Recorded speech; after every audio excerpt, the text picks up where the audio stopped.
The newest Mass Effect Andromeda trailer introduced us to some new companions and what looks like the story's main antagonist. If you watch closely, you'll also notice some pretty important story beats. Let's get started. This massive structure is the Nexus. It's supposed to serve as the base for the Milky Way explorers like the Citadel, but it doesn't look like it's ready for that. The Andromeda Initiative video said the station was planned to be completed by the time it arrived in the Helix cluster. In the background, we see our Solarian pilot, Calo Jath. He helped build the Tempest, and we see him at the helm a few times throughout the trailer. Then here we see Ryder's crew surrounded by the Ket, a new alien race that's been rather antagonistic in the past two cinematic trailers. Calo says they've got us pinned up against the Scourge. This seems to be a new kind of destructive force in Andromeda. We see the Tempest navigating through it here at the end of the trailer, and a Ket ship blowing up as it collides with the Scourge. The Scourge doesn't seem sentient, but it could have been created by some greater forces causing issues in Andromeda, or it could be some sort of infection. We get our official introduction to the Ket Archon. He seems like he'll be our main antagonist in Andromeda, though he may be a surface-level threat kind of like Saren.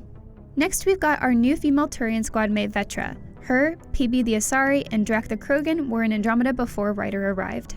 This woman is Cora Harper. She's second in command in the Pathfinder team. People have speculated that she could be related to the elusive man Jack Harper. It doesn't seem plausible that she'd be associated with Cerberus though, because in previous videos they've shown that Cora has worked with Asari commandos, so her working hand in hand with another species doesn't really line up with Cerberus's motives. Archon is back, and this time he's hooked up to some sort of structure. If you look closely, you'll see people at the bottom of the screen, so this scene is probably a bigger moment in the game with Archon. It looks like it has a somewhat similar architecture to the vaults we've seen in past trailers. This is a great shot simply because it gives us a good look at a lot of Ryder's squad mates. From left to right we have PB, Liam Costa, Scott Ryder, Cora Harper, and Drac. Then here we see the Ungaran taking Ryder into custody. Another human is being escorted far in the background. Now this is Jal. Mass Effect Andromeda producer Michael Gamble confirmed on Twitter that he is a squad mate and a potential romance option. Here we see Drac take down a human and a Turian. Drac is said to be an aged and grizzled veteran.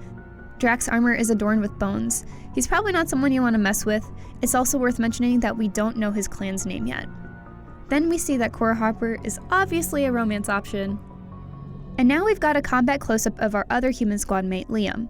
He's a specialist in crisis response and served as a police officer before joining the team. In the top right, you'll see a figure entering a ship. It could be a Quarian. Female Quarians have small builds like that figure and wear a hood. Considering we've seen other major species from the original series, it wouldn't be surprising to see a few Quarians end up in Andromeda. What did you pick out from this trailer? Let us know in the comments below, and for more on Mass Effect Andromeda, keep it on IGN.